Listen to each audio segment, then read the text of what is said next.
Some of this stuff is so fragile. I've been here long enough that I just share so many memories with so many of the women who've been here from the beginning. And you know, they'll tell me old stories from the old building. You know, it's always the old building or the new building, even though now we've been here since 2004. But I wasn't in the old building, and I love hearing those stories. I think it's really the sisters, and started this organization with nothing, really.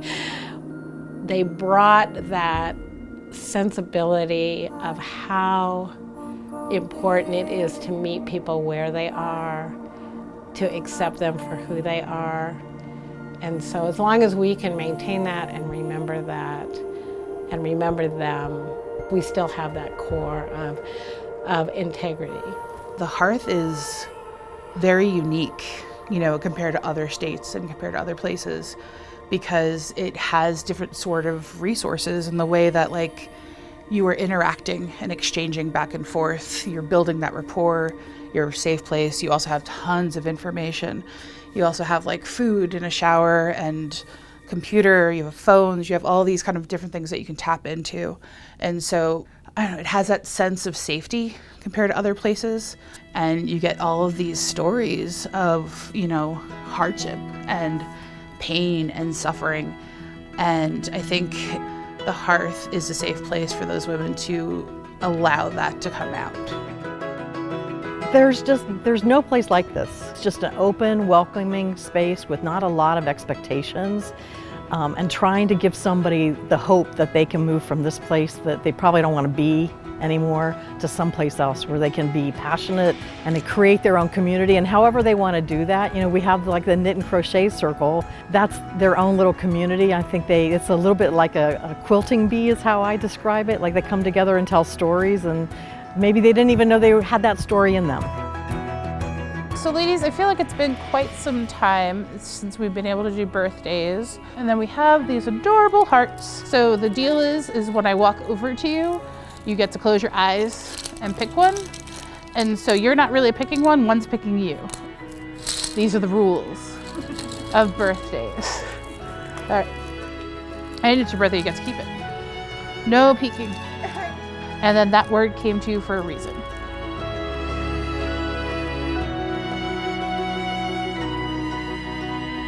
My name is Valerie, and so my birthday was in July, and 3 days after my birthday I tried to kill myself.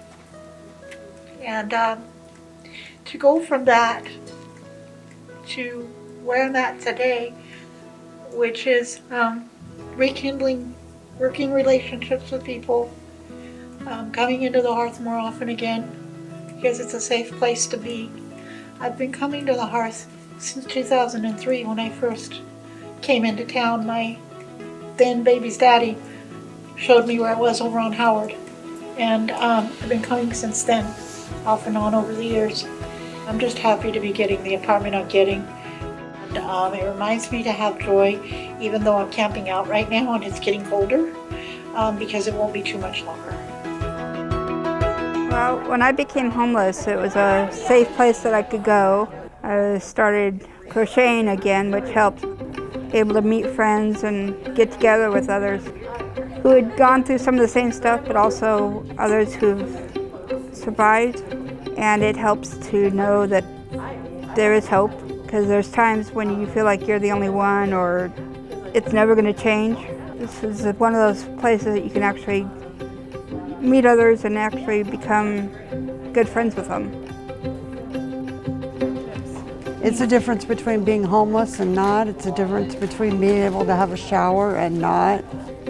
They have a food pantry. Sometimes they'll give you food if you need it. And just all kinds of different things. You have to just ask. I like that color. I like blue. Blue, yeah. Got a little sparkle to it. It's a place where, kind of like Cheers, the old bar from the TV show, you know, everybody knows your name. You feel like you're welcome here. Happy birthday to you. Happy birthday to you. Happy birthday, Hearth ladies. Happy Happy birthday to you. And then someone always says Channel 4.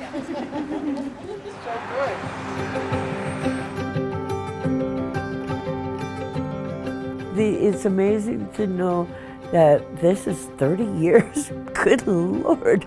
I didn't know that they had been here for this long.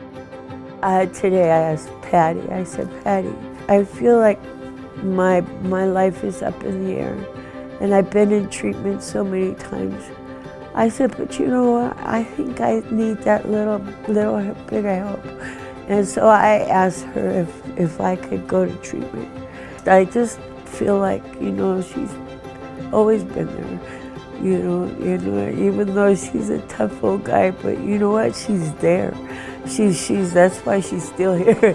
She knows how to go get him. All of us come to work every day to do good work and do the best we can and to help people be their best selves as well. And that's why I've been here 17 years. You don't get that everywhere. You don't get to do that everywhere. So it's a joy. It really is. And being able to be a part of this community with the women, it's remarkable. I joke around that I'm like, if I ever retire, I'm like, I know where I'm going for bingo, because like, it's a great place, and I don't feel like I'm going to work. Like when you come in, the ladies are all like, hi, how are you, da da da, and you have just all these rapports with hundreds of ladies, and I think that is the connection that happens, is because you're up there, you're talking to them, you're getting to know them, you get to know their stories, and that sense of that someone cares about you, that you're homeless and someone actually wants to know your name. There's just a lot of folklore, and the Hearth has a history, and a history in Spokane. It's a really great one, and I love being a part of it. I have no family, but I do have, you know, the Women's Hearth. It's just people don't know how huge that is, you know, to be able to have somebody to just be there. Let's recognize that we've had 30 years of a space that was safe for women, a celebratory place, an exciting place for them to come and sort of identify who they are and want to be in the future, maybe to let go of some of the past that's kept them tied down. And let's look forward to 30 more years. I mean, it's shocking that we've been around this long, but we've still got lots of important work to do. We want to create lots of welcoming spaces for women to be in safe spaces. And thank you for your support in the past, and we look forward to being with you in the next 30 years too. I really can't wait till we get back to having all these groups and make more memories.